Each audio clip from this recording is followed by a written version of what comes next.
All right, topic of this meeting is how do you fill out listing paperwork and get them signed via AuthentiSign. So we're going to share the screen. Don't need this. Don't need that. And go to North Star MLS, go to portal login. I've already hit my login info, so I think it automatically logged me in here. Go to Instinet Forms. I'm going to pull up a transaction I previously created. And it's 4811 Emerson Avenue North. Got some information to fill out. I happen to be the seller on this one and the listing agent. So listing dates June 26th to December 26th. Basic 6-month contract. It's not going to be on the market that long. List price $199.9. Terms cash, conventional, FHA, DVA. Scroll down. Yeah, list on this is list address, a house on the internet. Yes. Automated valuation of property. That's like Zillow and stuff. That's fine.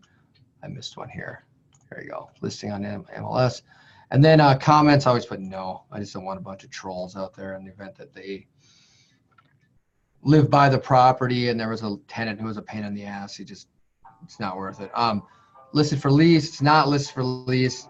We may list it for lease if we don't get the price. Broker retainer fee, nothing. Compensation of the selling price. I'm going to put 2.5%. Other, typically $295 broker admin fee. Yeah, goes there. I'm Molly Hayes, Whoa. and I'm 86. Things got crazy.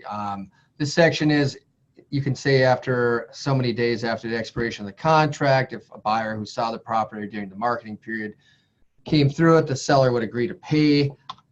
I'll put 14 days. Obviously, I'm the seller, so it's not relevant here, but with other sellers, it would be. Compensation, the broker shall offer compensation to cooperating brokers. We're going to do 2.5%.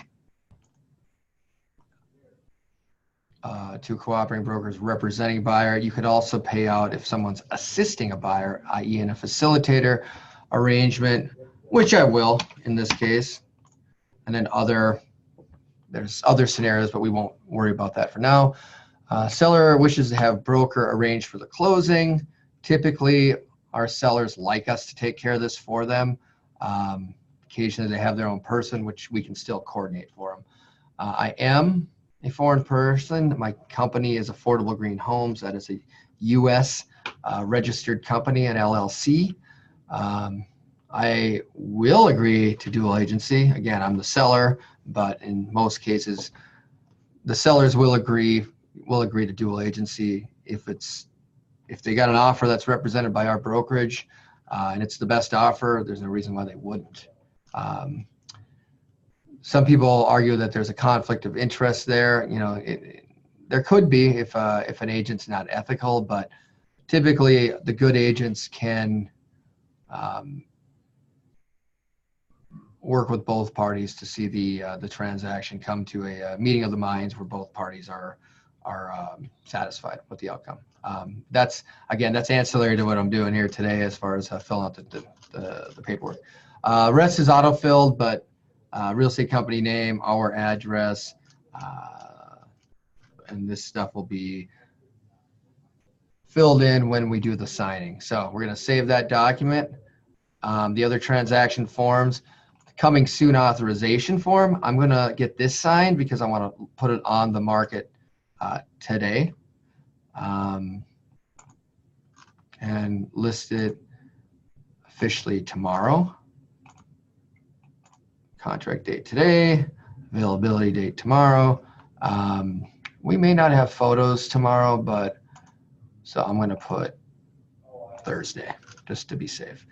And then this, again, office name, SP Real Estate.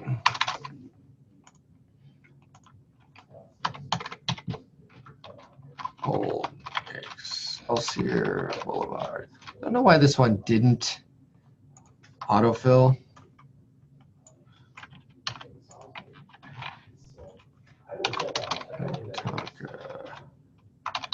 And it helps to spell right. But this is not a lesson in typing. All right. Save. Transaction, lead paint. This one's relatively quick. The date up here, no knowledge of reports. We don't, so that's easy. You got to always watch these dates. I did an autofill. If you notice, the date up here is very wrong, like 8 years ago wrong. So hit save. Disclosure statement. This we're going to print out, and I'm going to fill out by hand. You could go through and check a bunch of this right now, but we're not going to do that. Typically, you let the seller fill out the seller's disclosure. You do not, as an agent, fill it out. You do not make warranties or representations as to anything about the property. You let the seller do that. Now, the exception is if you do see something that is a material fact that could affect use and enjoyment of the property, you definitely need to disclose that to potential buyers in writing. Even if the seller doesn't want you to, we need to do it. Arbitration form. Again, this is all, most of this is filled out automatically. I'm going to just put in name, state, SGA, and then we will e-sign this. Save. Showing instructions in the residential listing input form. The seller is going to have to sign this. Typically, I don't fill these things out completely. I will have the seller sign partially filled out one, and I'll go back in and clean it up if I need to. Now that's probably not what I should be telling you guys, but that's reality from my perspective. As far as the transaction forms go here, showing instructions is the last one, and then the agency relationships form does nothing to fill out. We just sign it. So you can go through and fill out this showing instructions form. And, this is vacant, so there's a lockbox on it, and we're just going to give that out. Okay, close. Then we're going to exit.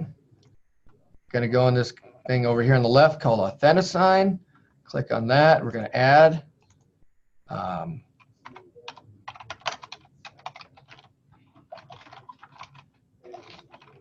Listing, and we're going to put AGH transaction. We can use this transaction because it's going to pull the documents in, or allow us to pull the documents in. And I'm going to stop this here, and I'm going to do a new video with the signing process.